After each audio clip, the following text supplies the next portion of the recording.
Probably, I will mention as well, my previous life was actually working for the humanist organisation, Humanist UK, and I was very lucky to meet our keynote speaker at that during that time. But a lot of the work I was doing then was with chaplaincy, and became very close to my heart about the work that they do and the service that that chaplains offer to people at points of crisis, whether in healthcare or prisons or military or elsewhere. And I think it's just really positive the way in which that there's, despite people's fundamental beliefs being different, that the approach taken is one of where we're really focusing on patient care and ensuring people can get the best possible service that they can. So Simon, I don't know if you want to pull up your presentation now, and I'll give you a very light introduction. As I mentioned, Dr. Simon Nightingale is a retired consultant neurologist. I always wonder whether you'd just remain a neurologist like a previous president or something like that, but also is a humanist funeral celebrant and non-religious pastoral carer, meaning that he's works within chaplaincy teams as well. And we'll be answering or be looking to answer the question through the presentation about what is humanism and its place in healthcare. As I said, if you do have questions throughout, please do post them in the chat or any comments, and then we'll look to respond to those at the back end of the presentation as well. So without further ado, I'll hand over to you, Dr. Simon Nightingale.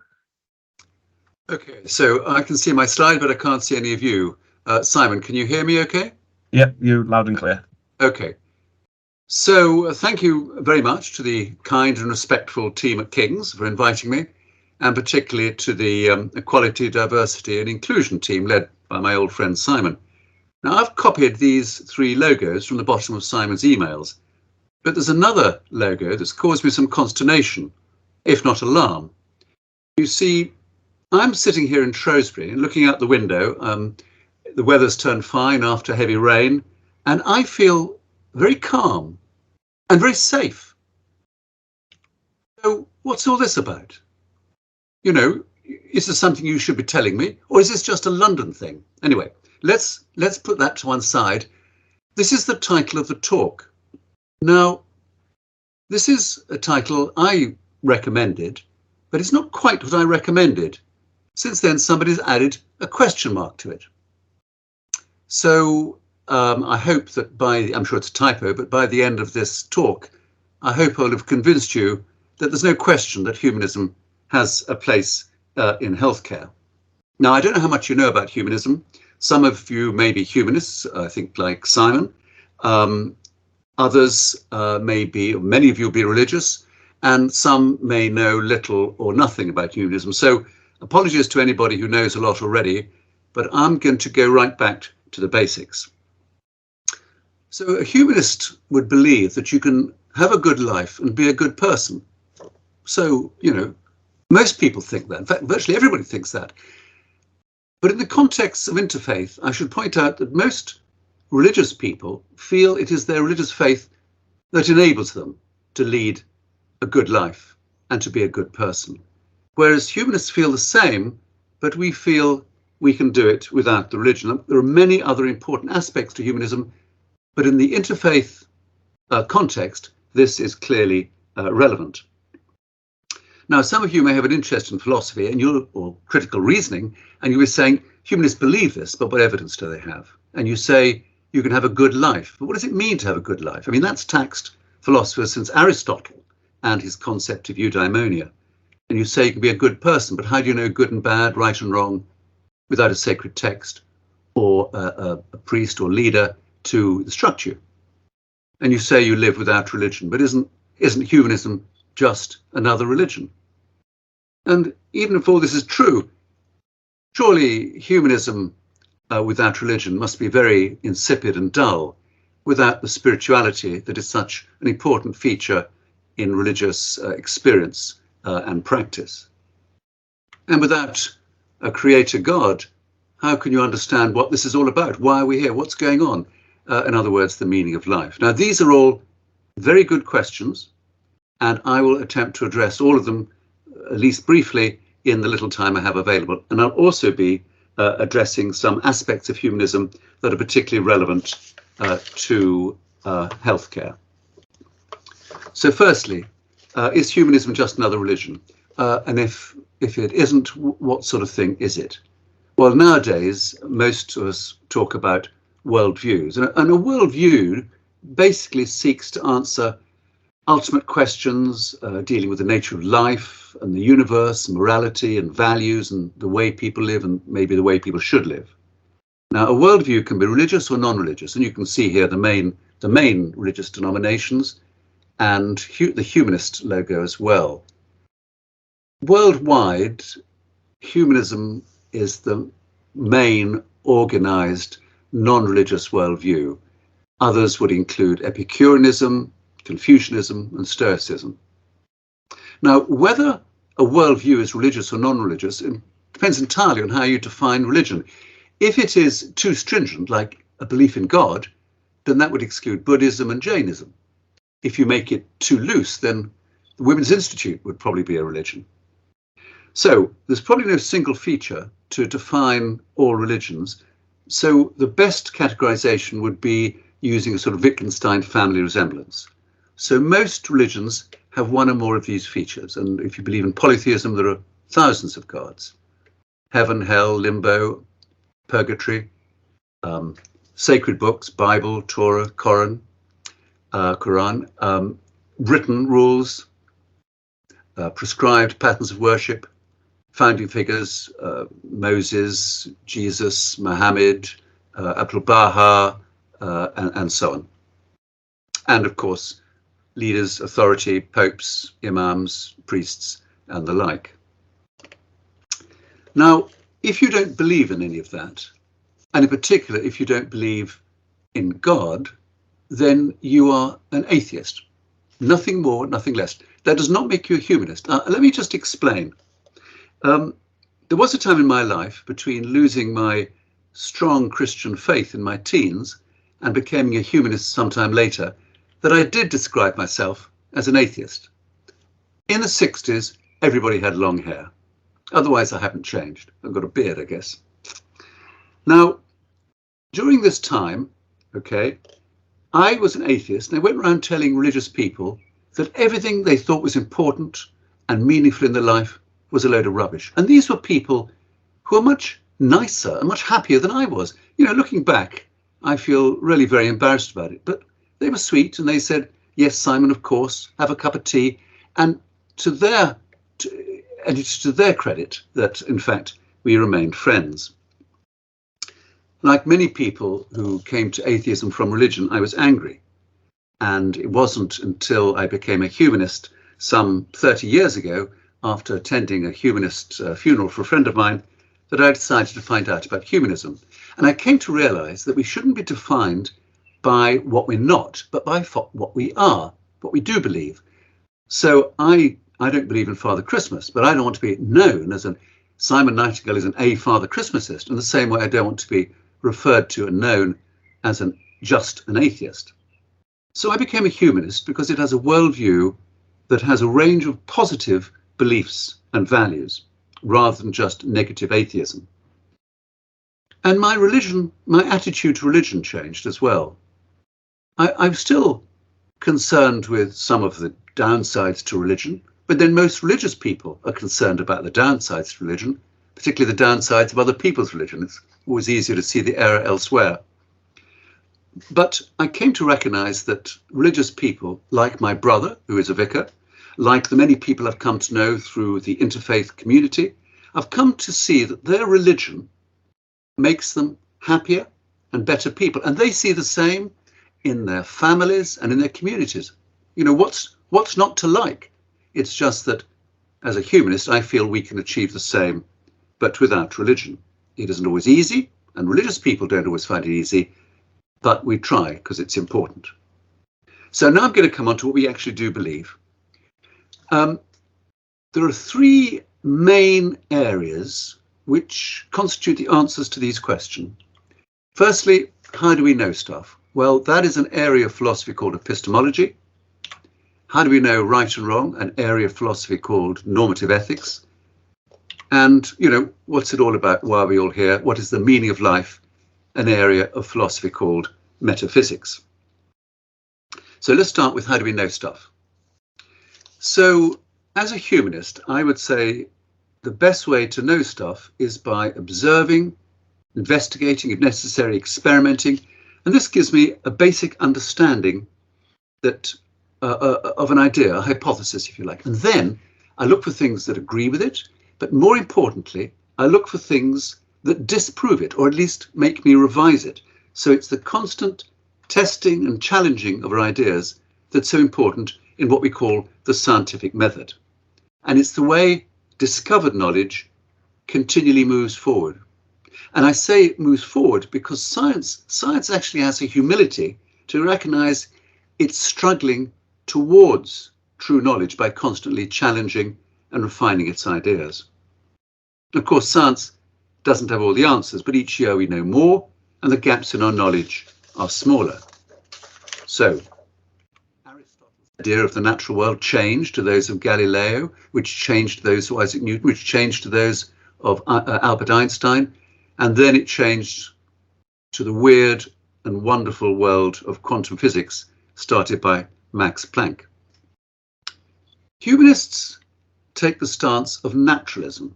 That is to say, the belief that the world, the universe, everything in it is best understood through natural laws and natural forces, rather than supernatural or superstition.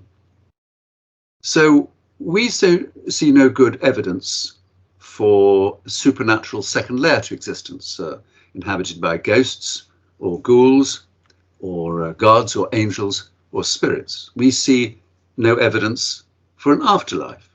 Neuroscience tells us that death is the end of the electrochemical changes in our brain that makes us what we are and who we are. So the absence of an afterlife is actually very important to humanists. We feel we just have the one life. This isn't a dress rehearsal. We have to get on and lead a good life and be good people and help others to have a good life as well. Now, you might be saying this is all pretty obvious because we see around us all the time. Knowledge and naturalism is pretty obvious because we see around us all the time the effects of science, both the benefits and the problems. But these aren't the only way people try and determine the truth. Some find it helpful to seek truth in their sacred books or rely on leaders, priests, to tell them what's true and what isn't. And this is called revealed truth. And unlike discovered truth, written, revealed truth tends not to change much over time. And whereas with science, constant challenging and questioning are essential, with revealed truth, sometimes criticism really isn't welcome. Discovered truth and revealed truth, they sound very different, but I wonder. You see, my brother John, the vicar, says that his Bible is hugely helpful, but sometimes it doesn't directly address the issues of our modern world. So he starts with the Bible and with prayer, and then he uses evidence and reason and compassion to work out what's what. But that's what humanists do, except we don't start with a sacred book and prayer. In fact, you may be interested that John and I usually come to exactly the same conclusion, despite starting from different places. Now, there's another form of revealed knowledge that many religious people rely on, and that is personal revelation, an experience that comes from somewhere and informs or guides or comforts. Humanists, everybody actually get these experiences that are unexpected and unbidden. But we believe they come from our minds, from our brains, not from some external source of universal truth out there. Now, I'll talk more about personal revelation when I talk about spirituality a little later. So our three basic questions. The first one is naturalism and the scientific method. Naturalism. When I first became a humanist, my children were in their teens. And firstly, they became very worried that I'd been inveigled into some extreme cult. But what they were really worried about is because they got muddled up between naturalism and naturism. And they were horrified by the thought that I was going to organize family holidays at nudist camps. Well, there is no nudity in humanism, at least not in Shropshire. Now, I don't know what you guys get up in London, what you get up to, and you know, maybe that's why you have to stay calm and safe. So how do we answer the next question? One of the most common questions I'm asked is, how do humanists know what's right and wrong? Where do they get their moral values if they don't get it from religion? And they ask me, if you can work out what's right and wrong, why do you bother to do the right thing? Which is an interesting question. So some ask, are you born innocent and are then corrupted? I love this slide. When I'm talking to a live audience, there's a palpable intake of breath as their brains are flooded with oxytocin. Are they innocent and then corrupted, or are they born with original sin and need redemption, or are they born without any morals, like a blank slate, and then the rules have to be written on the blank slate later? If so, who writes them? Now, in fact, none of these are correct. As a neurologist with an interest in cognitive neuropsychology, I'm familiar with research that when we're born, the brain has inbuilt systems, rather like a pre-programmed computer that comes loaded with Windows. So we don't have to learn everything from scratch. In fact, we have innate programs for learning languages, but which language depends, of course, on what we hear as we grow up. In the same way, we're born with basic instinctive moral programs, innate patterns of behavior that evolved mainly during our time in small communities of hunter-gatherers. Now, moral foundation theory is fascinating. I could talk about it for hours, so I'll keep it simple. Basically, we're born with a number of innate moral instincts. Compassion and love, you see this also in animals. Fairness and justice, again in animals. Respect for authority, an innate respect for authority. You see this in wolves, the leader of the pack. You see it in hens, pecking order and so on. And then we have in-group loyalty, not just relatives, it's kith and kin. And we also have taboos, usually about food or fear of snakes, sex and cleanliness. These are innate Stone Age moral values, but of course molded by our modern life experiences, nature and nurture together. Now, if every individual felt differently about how to behave, we would have total anarchy. But actually, we agree far more than we disagree. This extraordinary study in the field of positive psychology shows that across history and culture, all over the world, people agree about good characteristics, good character strengths and virtues. These concepts seem a bit vague, of course, although these are the main ones they identify. Don't bother to read it, just glance down it. But basically, these are the strengths and virtues that are common to all humanity.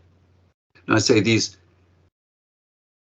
even these concepts seem a bit vague, and we have to think carefully how intention and context affects the rights and wrongs of any action, which takes us into the area of normative ethics. Now, again, this is you could do a series of lectures on this. These are some of the basic concepts of normative ethics and the people who first proposed them. The good old golden rule predates them all. In fact, it predates every existing religion at the moment, who mostly claim the golden rule as their own. It was originally carved in hieroglyphics in ancient Egypt. Okay, so moral foundation theory, positive psychology, and normative ethics are the tools that non-religious people use to work out right from wrong. These lead us to make moral decisions based on evidence and reason, and above all, understanding the human condition and compassion. And it isn't just humanists who believe this. This is a moral poll of the general public, and the majority of people believe that human nature by itself gives us an understanding of what is right and wrong. Less people thought that you needed to rely on religion. Okay. Back to our three questions. So we know about that one, naturalism, not naturism, and the scientific method, and we work out right and wrong from normative ethics and other systems. In fact, working out right from wrong isn't always easy. And in the past, people have sometimes got it wrong because they really just didn't know any better. But as we come to understand ourselves better, and when we know more about this amazing world, then our values can change. That is what we mean by progression through understanding. Now, I know you're all waiting for the meaning of life. You're going to have to wait because I'm going to talk about something else first. Right. Firstly, how many people are not religious? Graph fits in with all the other studies done. It goes back 35 years up to the year 2018 when it was published. And you can see the proportion of people without religion who say they have no religion has gradually increased from 30 to 53% of the UK population. And this is mirrored by a similar fall in Christianity, people who say they belong to the Christian faith, down to 38%. Now, the 53% of non-religious people, in fact, if you take young people, school leavers, 18 to 22, it's almost 3/4. And of course, as time goes by, these people grow up. And not many people take on religion for the first time in adult life. So where's the Church of England? The Church of England, the number of people who say they belong to the Church of England is 12%. And only 1% of young people are in the Church of England. So what about these non-religious people? If you say to them, what do you believe? Most of them say, oh, I don't believe anything. But actually, they do. And if you inquire from them what they believe, the majority of them have humanist beliefs. They may not call themselves humanists. They may not have heard of humanism, but actually they have the sort of beliefs that I'm telling you about. Okay. Another question asked is, are humanists against religion? Well, nowadays, there aren't many who are against religion per se. There are some who say that religions are based on a false premise, and that is always dangerous, and therefore they're against all religion. But actually, the vast majority of humanists, in fact, most of the humanists I know, have no problem against religion itself. What they say is that in a free and open society, people can believe whatever they like. In fact, you couldn't enforce anything else. We don't have thought police or think pollers in 1984. We also say that in a free and open society, people can say and do whatever they like with one very big proviso, and that is that they don't harm other people. So it's the harm that humanists are against, not the religious doctrine. But of course, we're all against harm, all against harm. Harm done by religious people, harm done by non-religious people, harm done by humanists. It's the harm we're against. And again, another area of agreement between all worldviews. In recent years, some humanist groups, like the one I'm in Shropshire Humanists, are active members of local interfaith forums where we gather to understand each other and also to work together on projects where we have similar aims. And when Shropshire Humanists meet, we welcome people with religious faith to our humanist events because we feel it's unhealthy for humanists just to meet other humanists. It creates a sort of echo chamber of ideas and a sort of them-us ethos, which is not a good idea. Right, I'm now going to talk, yeah, that's it. But I think a very interesting area, an area really close to my heart. If you look at most healthcare documents, particularly those dealing with severe or terminal illness, they stress that as well as traditional medical management, we need to consider spirituality. And I wholeheartedly agree, but I have some trouble understanding what other people mean by spirituality. Sorry.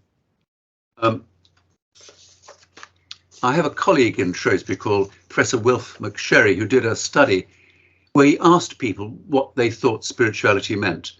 And the answers were so diverse and so woolly that really he found that the term was almost meaningless, in which case it has no use, it is redundant. I feel that the term spirituality has unfortunately become a slightly lazy word, what you might call a rattlebag, so that anything that's difficult to explain or define, you say, oh, it's in spirituality, we put it in that. And some even suggest that spirituality cannot be defined, that it's ineffable, which really isn't very helpful. So I think it's an important term. So let's just try and deconstruct it a little bit.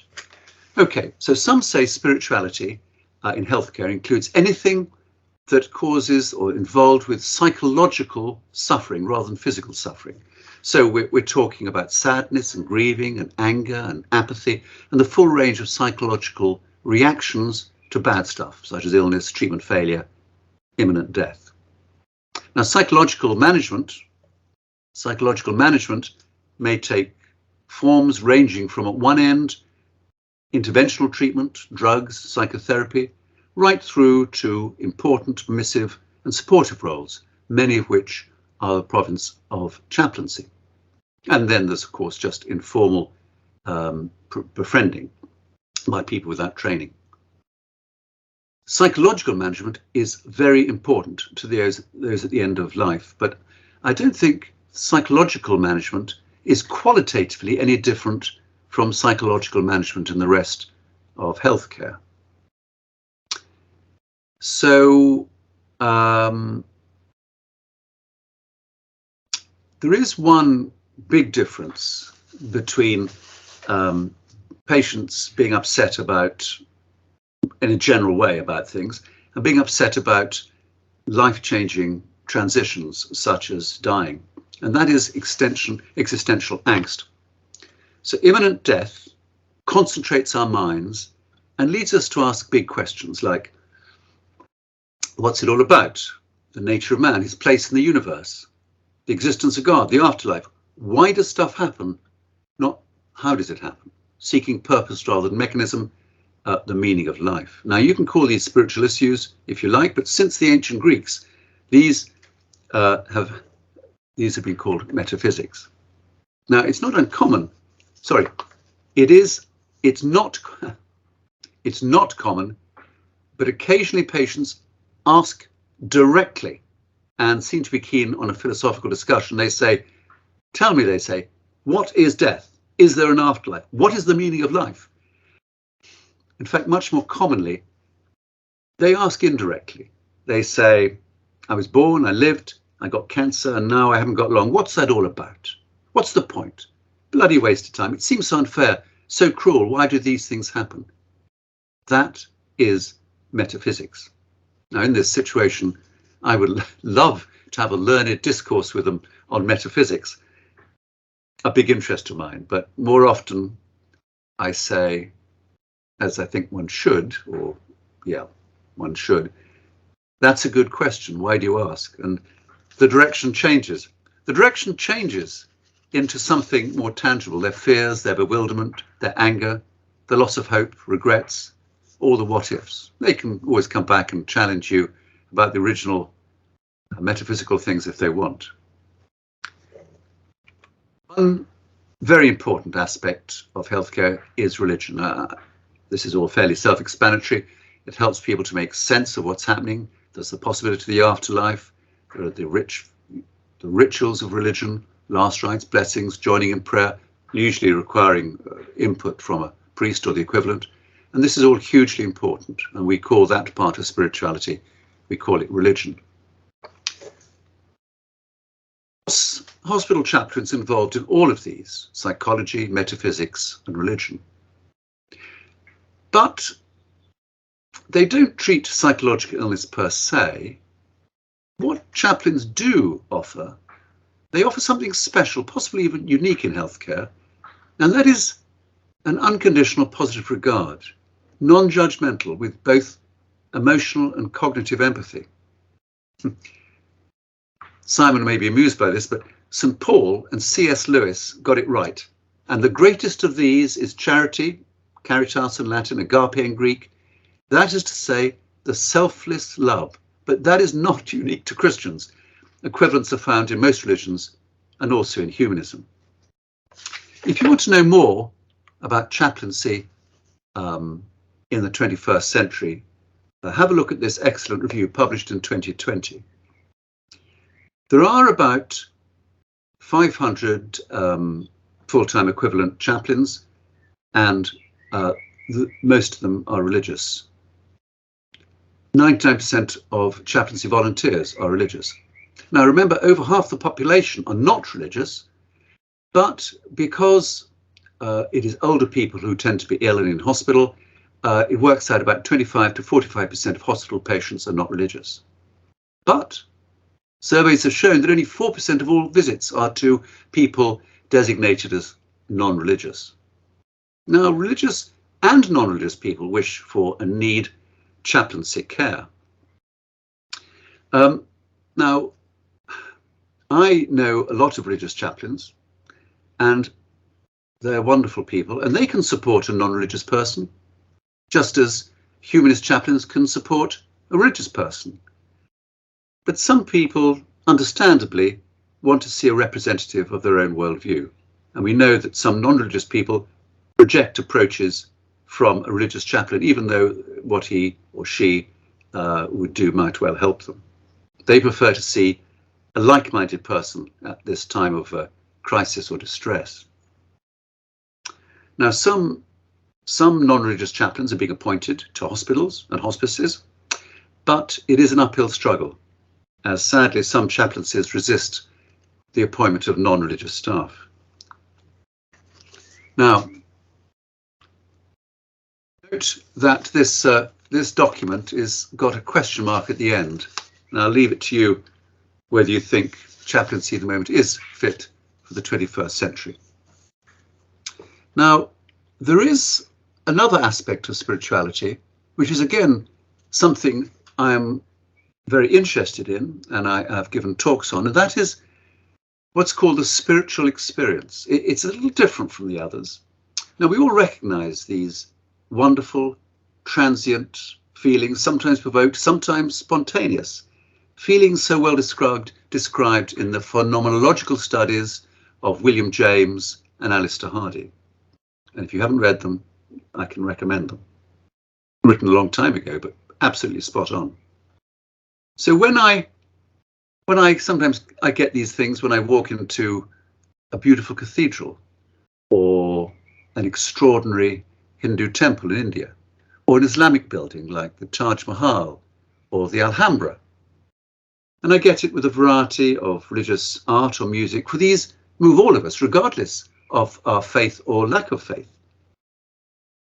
At these times, one has a feeling that is different and special. What one feels seems not just more intense than usual, but of a different quality.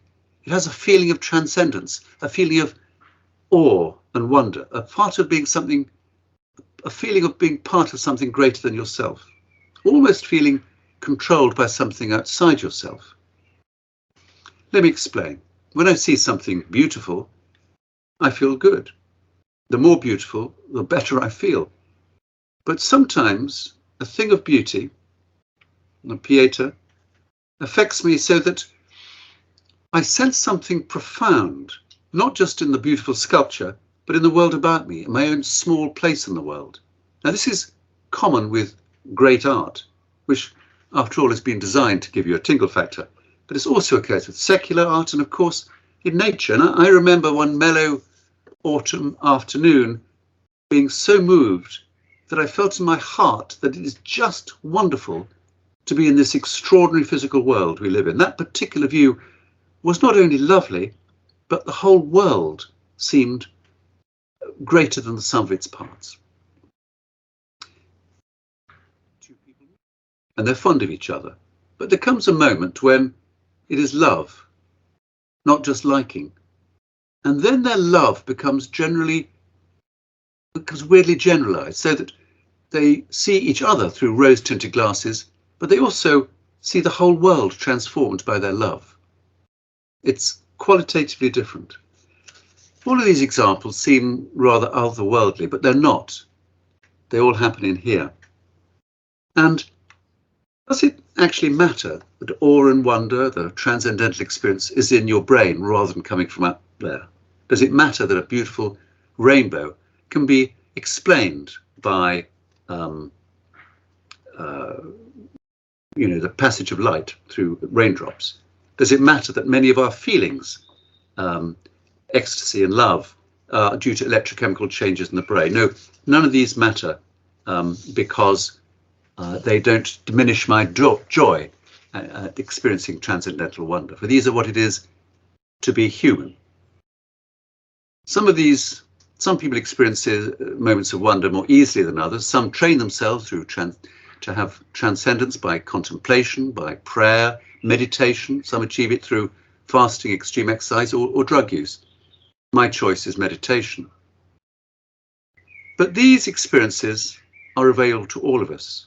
So when you are next watching a sunset or enjoying great art or close to someone you love, let the experience take over. Open your mind to wonder and awe and oxytocin. For what goes on in here is the greatest show on earth, and it's free for everyone. I'm just going to cut through a few slides because this is taking a little bit longer than I thought. And I'm going to come to the big one, the one you've all been waiting for. Okay, so how do humanists say, what is the meaning of life? Now, some philosophers say that this question can't be answered because it contains a category error. I'll give you an example of another category error. If I asked you, why does the colour green sleep badly? Well, you can't answer it because there is a category of things that sleep, and the colour green isn't one of them. In the same way, some philosophers would say that there are a category of things that can have meaning, but life isn't one of them. But we all have a vague feeling that there's something sort of going on up there beyond what's obvious. Evolutionary psychology suggests we have an atavistic, strong sense of agency. Why the thunder? Who caused it? Angry gods, obviously. Why did the harvest fail? I've been a bad person. So quick, sacrifice a virgin. Now, we know now that we were wrong about thunder and about the harvest and about sacrificing virgins. So maybe there's nothing going on in the background, but still many people feel that meaning of life is important. It's important to us. So I'll give you my take on the meaning of life, a view shared by many humanists. Sometimes when I meet with a family, so I can prepare a humanist funeral, they have difficulty describing the person they knew so well. They might say, well, he had a shop and then he played tennis. But of course, what I want to know is what he was like. What in his life was important to him, was significant. What in his life had meaning and value. And perhaps that's the big question, not what is the meaning of life, what is the meaning of a life, the life of the person whose funeral I'm doing, or your life, or my life.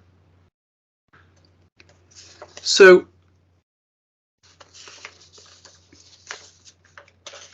that makes me think back to an old film, almost as old as I am, called It's a Wonderful Life. And it starts with James Stewart playing the part of a man standing on a bridge, contemplating suicide because he thinks his life is without meaning and value. And that his family, his world would be better if he jumped. Well, he doesn't, because in the film, a trainee guardian angel called Clarence talks to him and shows him his life in a series of flashbacks and also visions of what his world would have been like had he not existed. The angel persuades him that his life, an ordinary, unexceptional, mid-American small-time life, was a good life, a life that above all had meaning. It's an uplifting film because, not just because it has a happy ending, but because it says something important to all of us, that we can each make meaning and value in our own lives. The film also has a deflationary message because it's saying that life's meaning can be understood by anybody. It deflates the idea that the meaning of life is a mystery that can only be explained by a philosopher or a priest. So, for whatever reason, if for whatever reason, maybe approaching death, you wonder what's it all about, you can look around and see for yourself the ways your life can be meaningful. You can see the value in happiness without believing it's everything, for there'll be times when happiness may be hard to find. You can see the value of success, but understand that it's the striving to achieve that may be more important than fame. You can appreciate the pleasures of life without becoming a slave to your desires. You can appreciate the value in helping others to also lead meaningful lives. And finally, you can recognize that it's love that moves us to lead lives of meaning and value. Love and respect for the fragile world we live in. Love and compassion for our fellow men and women and sentient animals. So I've tried to give you the answer to these basic human beliefs. And I started with this sentence, and I think I've explained these particular issues. And I think hopefully I've convinced you that what it is and its place in humanist care is not a major question. Okay, so humanists don't have a specific view on vegetarianism and veganism, although increasingly more and more people I know are becoming at least partially vegetarian for two reasons. Partly because eating certain animals, particularly beef, is very bad for the environment, so that's a selfish reason. But also, you know, when people look back in 100 years or 50 years, if we're still here, they'll say, why did they treat animals so badly? They knew the food they were eating was causing animal suffering. So it is partly because of animal suffering that I am very selective about what I eat. And I think that is becoming more common among humanists. I'm happy to speak to any comments. Does anyone want to put their hand up if they have any specific questions they want to ask? There was quite a few comments in the chat about the way in which we've separated out both atheism and humanism. And I think that's one that I'd agree with, certainly working for Humanists UK. It was that quite often the perception would be that you were the angry atheist coming into the room, when actually when we're talking more about interfaith dialogue and it's about a positive position as well. You see, when people leave religion, they like to have a go at religion, and that isn't very helpful. Whereas, to my generation, quite a few people left religion. The younger generation, they were brought up by parents who are non-religious, so it's just sort of natural development for them. So they're less angry. I'm pleased to say. And I think, as you say, I think one of the most positive aspects of being involved with the humanist organisation was actually a lot of the interfaith dialogue, and I always find it as a real important aspect of being humanist, was trying to find more about different religions and to try and understand other people's perspectives. And it's fun because the people who go to interfaith forums are the nicest people in each of their religions because they want to meet with other people. And I've made some wonderful friends, and we've done a lot of work together, setting up multicultural fun days and organising meetings. What we would like is for some of the other faiths who don't come.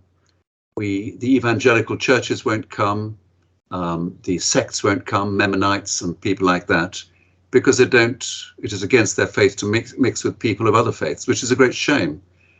And some of the more extreme religious people, I think, would benefit from coming, but they don't. So I think it behoves on the interfaith forums to go back to our communities and spread the word. So I try and diffuse anti-religious sentiment. And that's one of the reasons we have people of faith coming to our meetings, because if Mrs. Raj is sitting 2 rows in front of you wearing a hijab, you don't say, these Muslims, which is a huge generalization. You know, generalizations are bad. So that's one way of helping.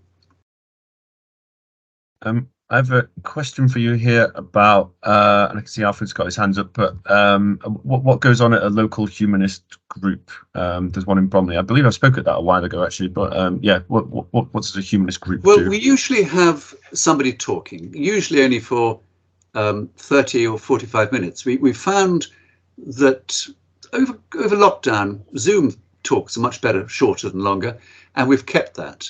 And then we have a long discussion, which is often the most important part. And we have talks usually on some sort of social interest. So, for example, we had a talk by the Samaritans, which is, the Samaritans. Every year we have a talk by a religious group. Last year we had a wonderful talk by the president of a local Sikh Gurdwara. And interestingly, we had a very popular, big audience for that, with a lot of people from other religions who also wanted to find out about Sikhism. So we met them as well. And in fact, in September this year, we've got a talk by Hindus.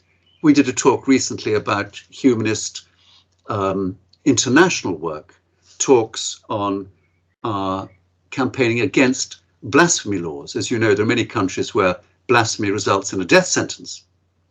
We talked about Mubarak Bala in Nigeria, as you know, it's an appalling treatment there. We talked about women's rights and LGBT rights. These are our campaigns worldwide to make the world hopefully a fairer, more equitable and just place. Not just for humanists, but for everybody. I can certainly say Shropshire humanists. They're all very different to groups, I'd say, Robert. Shropshire humans perhaps being one of the more active ones. So maybe if you're interested to try out and see what the group focuses. I just got one more question. If anyone does have any more, please put them in the chat. But Alfred has his hand up as well, and then we'll round up and hand over to Sif for a final word.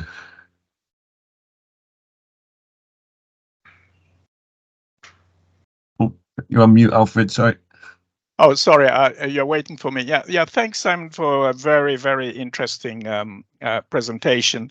And really, what stuck in my mind is your reference to the inclusiveness and non-judgmental approach that humanism has, and I think that's very encouraging. And also, you are mentioning of there being a few humanists who may be against religion, because the misconception that perhaps a lot of people have is that humanism equates being against religion. So I think that's an important point to take back. I put in the chat our local statistics in terms of visits to patients. And our data for 2022-2023 shows that we in fact responded to 33%